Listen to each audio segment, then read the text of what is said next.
வணக்கம். இந்த வீடியோவில் ஒரு டிஎன்பிஎஸ்சி ப்ரீவியஸ் கொஸ்டினுக்கான டீட்டெயில்டு எக்ஸ்ப்ளனேஷன் தான் பார்க்க போகிறோம். பின் வருவனவற்றுள் எது ஜவஹர்லால் நேருவின் படைப்பு அல்ல? இதில் ஒரு 3 புக் கொடுத்துருக்காங்க. மை இந்தியா மை நேஷன், என் இந்தியா என் தேசம், அண்ட் ஆட்டோபயோகிராஃபி ஒரு சுயசரிதை, கிளிம்சஸ் ஆஃப் வேர்ல்டு ஹிஸ்ட்ரி உலக வரலாற்றின் பார்வை அப்படின்னு ஒரு 3 புக் கொடுத்துருக்காங்க. ஸோ இந்த 3 புக்கில் எது ஜவஹர்லால் நேருவின் படைப்பு அல்ல அப்படின்னு பார்த்தீங்கன்னா மை இந்தியா மை நேஷன், என் இந்தியா என் தேசம் அப்படிங்கிற புத்தகத்தை எழுதினவர் யாருன்னா கேஎம் முன்சி. ரிமைனிங் 2 புக்கு தான் and autobiography, glimpses of world history, இந்த 2 புத்தகத்தை தான் ஜவஹர்லால் நேரு எழுதியிருக்காரு. இப்போ ஜவஹர்லால் நேரு எழுதின மற்ற புத்தகங்களை பற்றி இந்த வீடியோவில் நம்ம பார்க்கலாம். அண்ட் ஆட்டோபயோகிராஃபி அப்படிங்கிற புத்தகத்தை 1936 எழுதியிருக்காரு. இது நேருவின் வாழ்க்கை, போராட்டங்கள் மற்றும் சுதந்திர போராட்டம் பற்றிய அவரது தனிப்பட்ட பதிவு ஆகும். இந்த புத்தகம் டுவார்ட் ஃப்ரீடம் என்றும் அழைக்கப்படுகிறது மற்றும் இந்த புத்தகம் சிறையில் எழுதப்பட்டது. தி டிஸ்கவரி ஆஃப் இந்தியா அப்படிங்கிற புத்தகம் 1946 எழுதப்பட்டிருக்கு.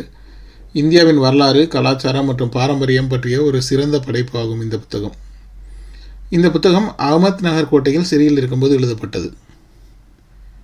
கிளிம்சஸ் ஆஃப் வேர்ல்டு ஹிஸ்ட்ரி 1934 எழுதப்பட்டது. மகள் இந்திரா காந்திக்கு எழுதிய 196 கடிதங்களின் தொகுப்பு தான் இந்த புத்தகம். இந்த கடிதங்கள் உலக வரலாறு, நாகரிகங்கள் மற்றும் புரட்சிகள் பற்றி எளிமையாக விளக்குகின்றது.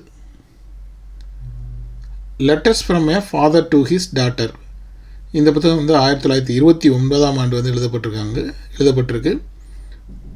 10 வயது இந்திரா காந்திக்கு எழுதப்பட்ட 30 கடிதங்கள் தான் சேர்ந்தது தான் இந்த புத்தகம். இந்த புத்தகம் இயற்கை, வரலாறு மற்றும் அறிவியல் போன்றவற்றை குழந்தைகளுக்கு தெளிவாக விளக்குது.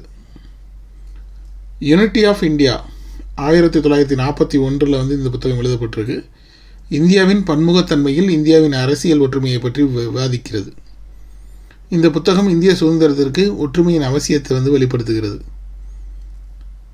நேரு ஸ்பீச்சஸ் வால்யூம்ஸ் 1 to 3, இந்த புத்தகம் அவரது முக்கிய பொது உரைகளின் தொகுப்பாகும். இந்த உரைகள் மதச்சார்பற்ற மற்றும் நவீன இந்தியாவின் மீது அவரது பார்வையை பிரதிபலிக்கின்றன. இண்டிபெண்டன்ஸ் அண்ட் ஆஃப்டர், இந்த புத்தகம் 1946 1949 ஆண்டுகளின் முக்கிய உரைகளின் தொகுப்பாக உள்ளது. எ பஞ்ச் ஆஃப் ஓல்டு லெட்டர்ஸ் புத்தகம் 1958 இது எழுதப்பட்டிருக்கு. அவரது உறவுகளை வெளிப்படுத்தும் தனிப்பட்ட மற்றும் அரசியல் கடிதங்களை பற்றி இது விவரிக்கிறது. இந்தியா அண்ட் தி வேர்ல்டு, இந்த புத்தகம் சர்வதேச விவகாரங்களில் இந்தியாவின் பங்கு குறித்து விவரிக்குது.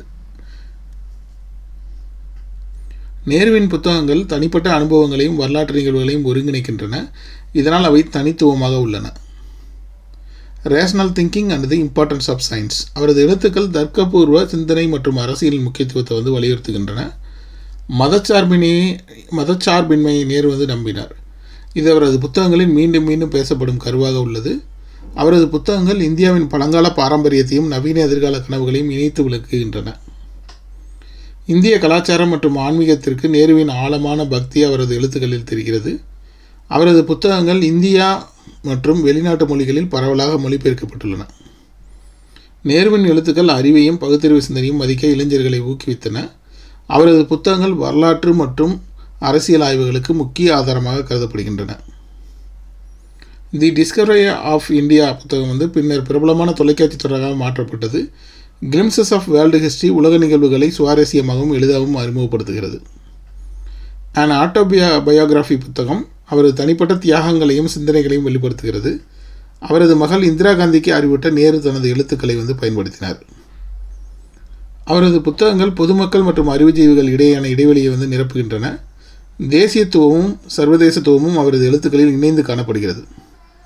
இந்தியாவின் செழுமையான வரலாற்றில் பெருமையை உருவாக்க அவரது படைப்புகள் உதவின. முதல்வர்களுக்கு நேரு எழுதிய கடிதங்கள் நிர்வாகத்தின் மீதான அவரது பார்வையை வெளிப்படுத்துகின்றன. வரலாற்றை மனித முன்னேற்றத்தின் மற்றும் போராட்டத்தின் கதை என அவர் கருதினார். அவரது புத்தகங்கள் தனிநபர்களின் கண்ணியத்தையும் சுதந்திரத்தையும் வலியுறுத்துகின்றன. வரலாறு, அரசியல் மற்றும் தனிப்பட்ட அனுபவங்களை நேரு திறம்பட ஒருங்கிணைத்தார். அவரது எழுத்துக்கள் ஜனநாயகத்திலும் சமூகத்திலும் அவருடைய நம்பிக்கையை பிரதிபலிக்கின்றன. அவரது புத்தகங்கள் காலத்திற்கு அப்பாற்பட்டவை மற்றும் உலகம் முழுவதும் வாசகர்களை ஈர்க்கின்றன. அவர் லிங்கன் மற்றும் நெப்போலியன் போன்ற உலகத் தலைவர்களால் மிகவும் ஈர்க்கப்பட்டார். இந்தியாவின் முன்னேற்றத்திற்கு கல்வி முக்கியம் என நேரு நம்பினார். தி டிஸ்கவரி ஆஃப் இந்தியா புத்தகம் தத்துவ மற்றும் ஆன்மீக பரிணாமங்களை ஆராய்கிறது. நேருவின் எழுத்து நடை அழகிய, கவித்துவமான மற்றும் ஆழ்ந்த சிந்தனைகளை கொண்டது. அவரது புத்தகங்கள் இந்திய மரபுகளையும் நவீன பார்வைகளையும் ஒருங்கிணைக்கின்றன. அவரது எழுத்துக்களின் மூலம் அறிவியல் மனப்பான்மையை ஊக்குவிக்க அவர் விரும்பினார். நேருவின் படைப்புகள் நவீன இந்திய அரசியல் சிந்தனையை வடிவமைத்துள்ளன. அவரது சுயசரிதை புத்தகம் காலனித்துவ ஆட்சியின் கொடுமைகளை நன்கு விளக்குகிறது. அவரது புத்தகங்கள் சுதந்திரம் மற்றும் நீதி ஆகியவற்றின் முக்கியத்துவத்தை விளக்குகின்றன.